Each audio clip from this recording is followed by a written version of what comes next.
Assalamualaikum warahmatullahi wabarakatuh. Perkenalkan, nama saya Azharanil Namaharani dengan NIM 25071201008. Saya akan mempresentasikan tugas matematika ekonomi.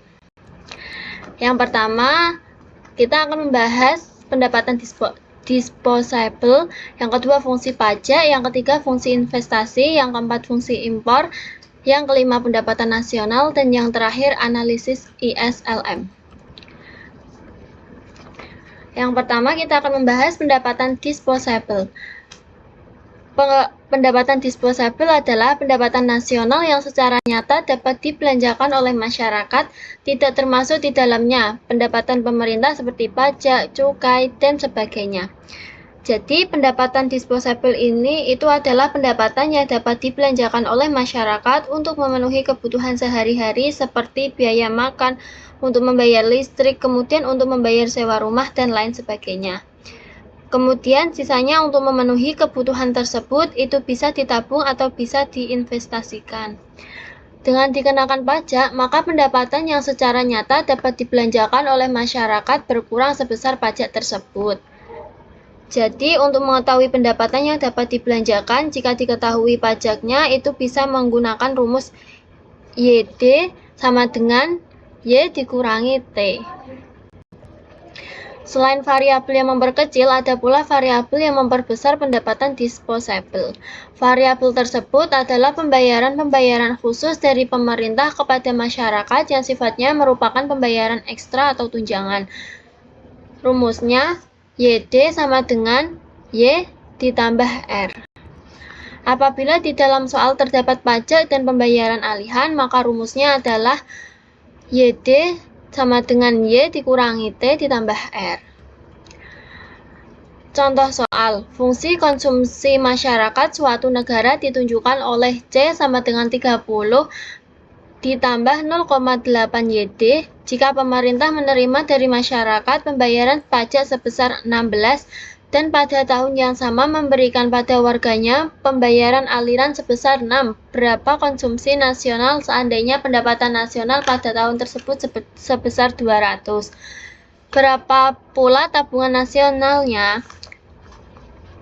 Nah, kan diketahui C-nya kan 30 ditambah 0,8 YD dan pajaknya sebesar 16, pembayaran alihannya sebesar 6. Kita akan cari YD-nya dulu. YD sama dengan Y dikurangi T ditambah R. Y-nya itu sebesar 200 dikurangi pajak 16 ditambah pembayaran alihannya 6 sama dengan 190.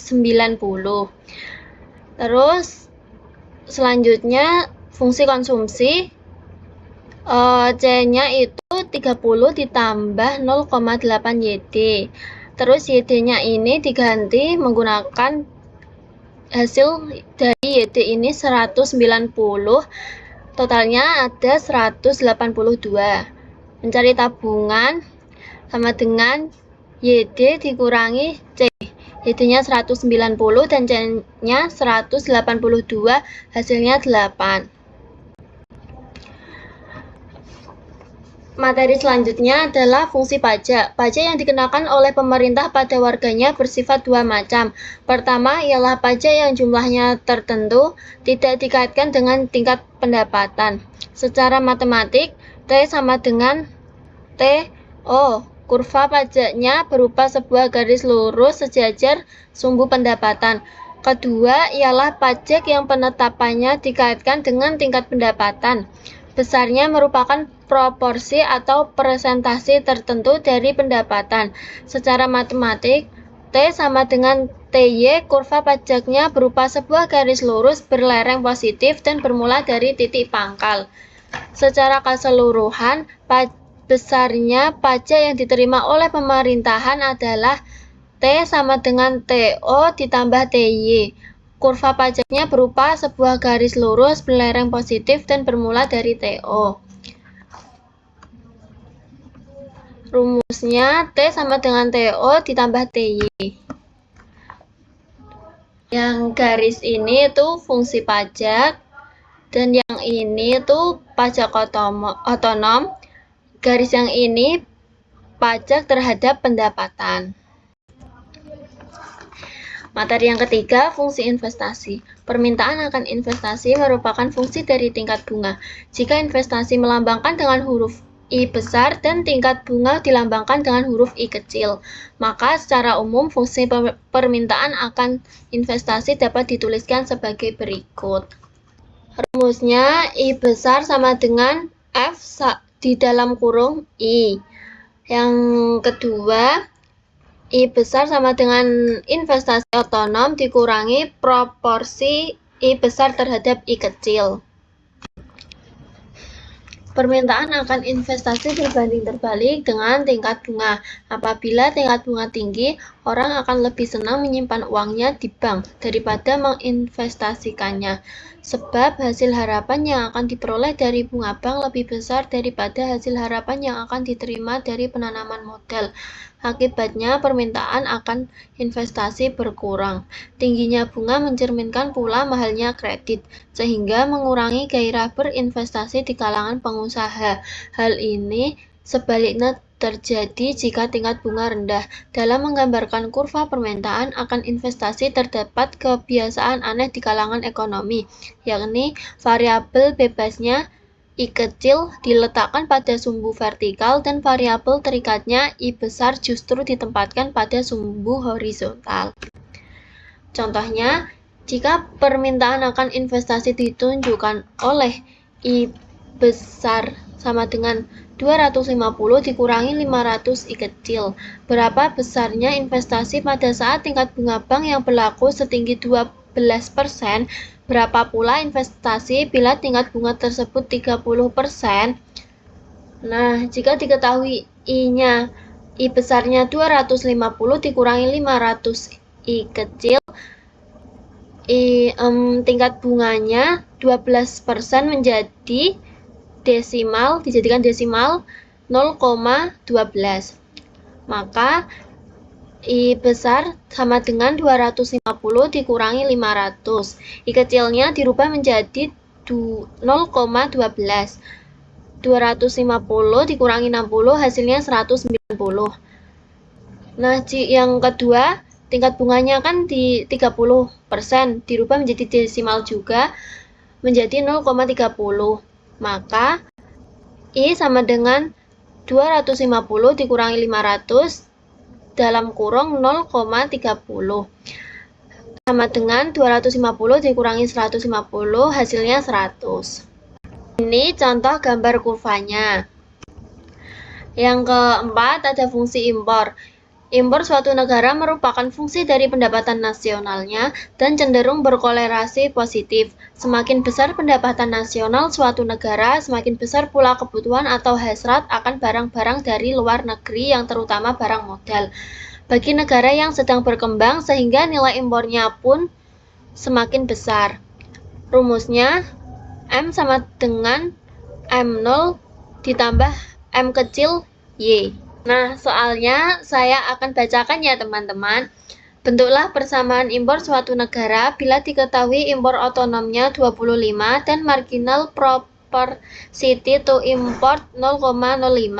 Berapa nilai impornya jika pendapatan nasional sebesar 600? Nah, kan diketahui MO sama dengan 25, M kecilnya 0,05 dan Y-nya 600. Rumusnya M sama dengan MO plus M kecil Y. MO-nya 25, M kecilnya 0,05 dan Y-nya 600. Terus hasilnya menjadi 55. Ini contoh gambar kurvanya ya. Yang kelima ada pendapatan nasional. Pendapatan nasional adalah jumlah nilai keseluruhan keluaran barang dan jasa yang dihasilkan oleh suatu negara dalam jangka waktu tertentu. Perhitungannya, pendapatan nasional dapat dilakukan dengan 3 macam pendekatan, yaitu pendekatan produksi, pendekatan pendapatan, dan pendekatan pengeluaran. Ini rumus untuk pendapatan nasional 2 sektor. Dan yang ini untuk 3 sektor, ini 4 sektor. Nah, ini contohnya. Hitunglah pendapatan nasional suatu negara jika diketahui konsumsi otonom masyarakat sebesar 500 MPS sama dengan 0,2.